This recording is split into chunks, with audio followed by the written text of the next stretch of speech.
Our beliefs can hold us back. This is what we're going to discuss today, and I'm going to show you why that happens and how that happens, and maybe what we can do in order to change that. Now, yesterday I said that our beliefs are there to serve us.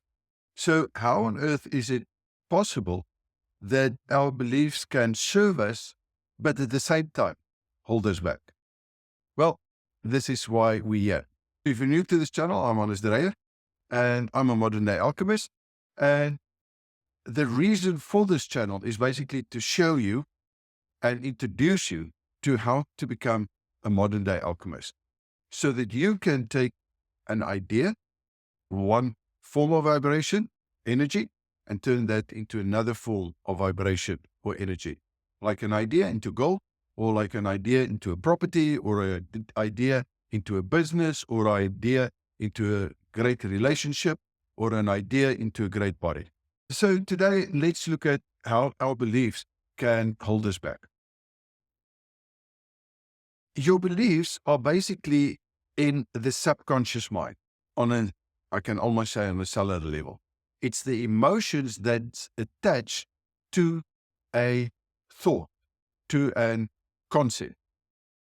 The moment that that idea is there in order to serve you. But if you're 4 years old, then whatever you believe at that point in time does not mean that it's going to serve you when you are 40 years of age. So that means that through that thinking mind, we need to get into this. And that's why I gave you the task for yesterday, was to find out what are the beliefs that is negative and what are the beliefs that are positive. And that our job is basically to neutralize it so that we can get the outcome that we want through the thinking mind. Now, the moment that this belief is there and we are not prepared to let go of that belief and form and create a new belief, then this belief is what's going to hold us back. But at the same time, it's busy serving us because it still thinks and reacts as if we are there and then when we were 4 years of age. So we take the there and then, bring it into the now, and therefore we react as a there and then. We're not here and now.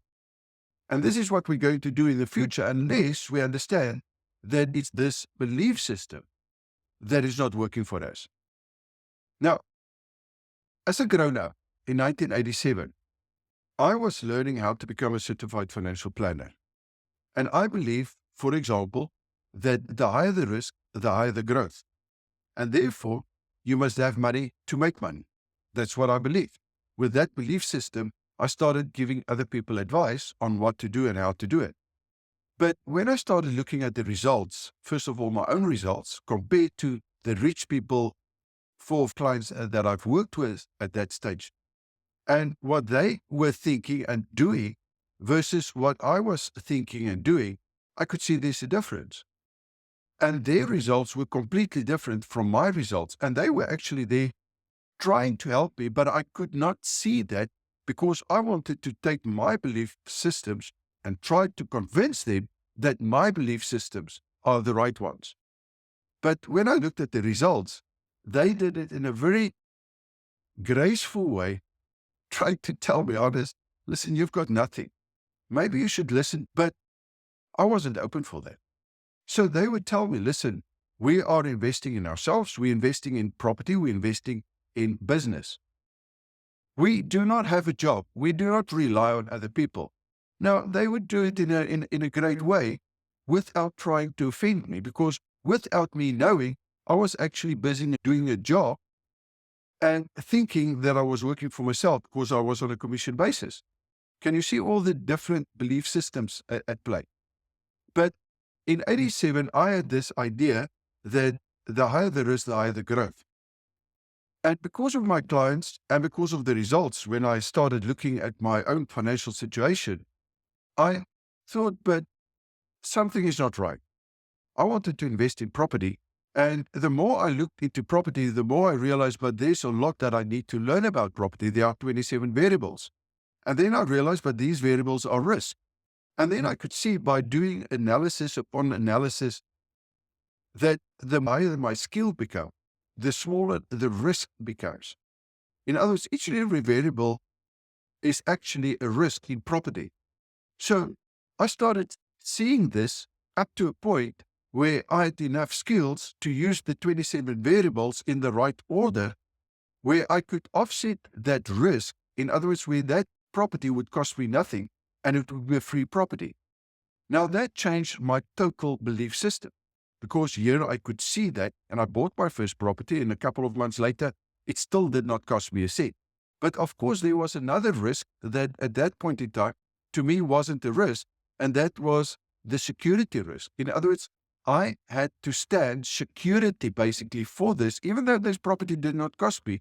It was because of my job that I could have that property. So if I'd lose my job, it would not be a free property. Now, luckily, I did know about that, and I did make provision for that. Now, at that point in time, my understanding was that I could structure a free property. But then I visited the client. I showed him, because I was trying to convince everyone that they should start investing in property, as you can imagine, and I was quite passionate about this, but no one seemed to pay any attention. My colleagues and even my friends would ridicule me and tell me how crazy I am. But that was what I was busy doing, because I was convinced that this was the great thing to do. But this client had no matric, I think a grade 10 qualification. He started the business at the age of 60, and he was in business for quite some time at that point in time, relatively successful. So when I showed him this concept, that a property is actually a free investment and that you can turn your existing property into a free property, he immediately understood it. And then he asked me a question, and he said, to be honest, I've started a business like 11 months ago, and this business is on profits about the same than my existing business that I've been running for longer than 10 years. But can you do this analysis based on this business to show me what the growth is? And the end result of that was, it was a free business. So on my way home, I thought, if that is a free business, it means there's no capital that was used. There's no, like in a property where you have to give the property as the security and your paycheck as a security. There was none. And I thought, how on earth is this possible? But then I realized that at the age of 10, I started my first income, my first business, with no money, with no security. At that point, I didn't think that it was a business. I just wanted to make money. And then my second business, I started in a boarding school, because my mom then put me in a boarding school in Rustenburg in order to get me out of this environment of starting to make money. And there I started, within a month or two, I started a business or an income stream so that I can have on a regular basis money. That is a business, but I did not know that. As a grown-up, and by all these indoctrinations, I changed my belief systems in order to believe that the higher the risk, the higher the growth. Only to realize through the property investment system that it's actually the lower the risk, the higher the growth. It's still the same property. The only way that you can increase your growth, if I pay $1 million for a property and that property grows to 1.1 million, I've got a 10% growth on that property. But if that property grows to 1.1 million, but it has cost me nothing, it means that all the profits that's in that property is mine. It's for free. So if that property pays itself within the next 7 to 8 years, and it has cost me nothing, then all the money that I'm making there is simply because I had the skills to structure a deal. But now a new way opened up for me, because I realized, but a business is actually a lot easier than a property to start or to get, and you don't need any money. All I have to do is to change one frequency to another frequency. And by doing that and getting the skills, you can have it all for free. So I went home and I said to Tanya, there's absolutely no reason on this planet Earth why anyone ever should be poor. But here's the problem. The more I tried to convince people about this, the more they would laugh at me, the more they would say I'm crazy, and the more they would make jokes and stuff like that. Until we retired 7 years later, financially free. So what's the process? What happened there? I changed my belief system. So the belief system that served me as a financial planner, where I thought that the higher the risk, the higher the growth, and that is the way that I've made money, by selling other people products. And by selling the people products, I believe that I'm busy helping them to make provision for retirement, to make provision to be able to buy a house, to put their children through university. By doing that, I've changed my perception as well as my belief system, whereby I knew that that is not the case. Because there's no ways that you can get the growth. In other words, your IGR, your investment growth rate, cannot be higher than your financial freedom growth rate. And if your investment growth rate is not higher than your financial freedom growth rate, there's no ways that I will ever be a free man financially. And it's because I changed that belief system. First of all, that you don't need money to make money. And secondly, that you can, without standing any security, convert one form of energy into another form of energy. In other words, our beliefs can hold us back unless we are prepared to change our beliefs. If we are not prepared to change our beliefs, we cannot grow. And the fifth need of a human being, and as an alchemist, you'll know, or you're supposed to know, that it is to grow. You can't keep that when you're 4 and think that is going to work necessarily for you at the age of 14.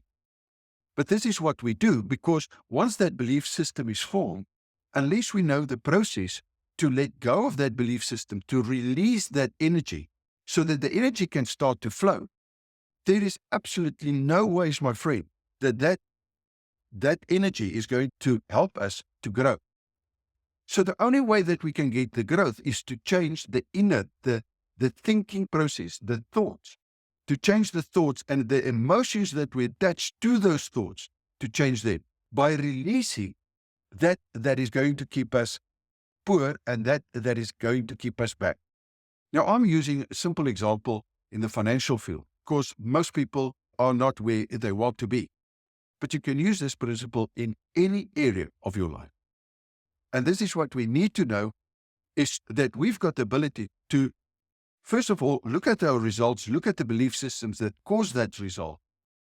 And knowing that if we do not change those belief systems, we will never be free human beings financially, as well as free moral agent, where we can design and we can create whatever we want.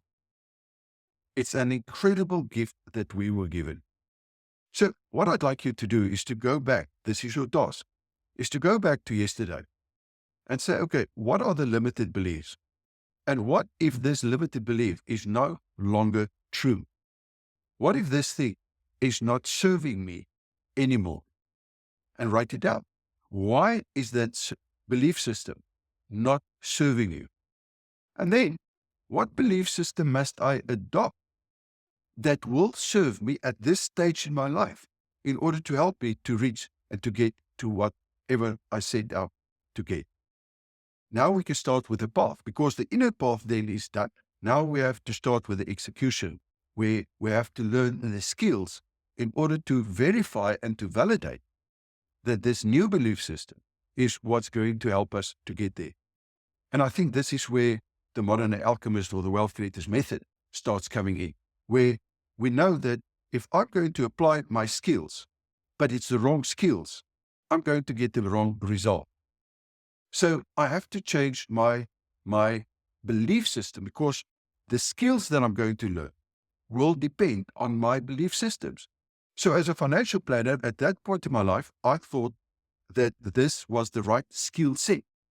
But it was only in 1987 when I realized that this that I'm busy learning and that I'm busy doing will never ever set me free within the next 10 years. And to me, the why I wanted to be financially free was so intense that I was willing to let go of the limited beliefs, even though other people would make jokes of it and ridicule it and tell me how stupid and how arrogant I am. I was prepared to do them. The question is, are you willing to let go of your limited beliefs in order to become a modern day alchemist? So in the comment section, let me know if you are really committed, because there's a huge difference between interested and committed. And therefore, please make sure that you follow this whole series, because you're going to see that everything works together. That puzzle that we are busy building, this is, if you want the end result, you need to learn how to build that puzzle in a very, very short time. And there are ways that we can do it. So thank you for your time. I'll see you tomorrow.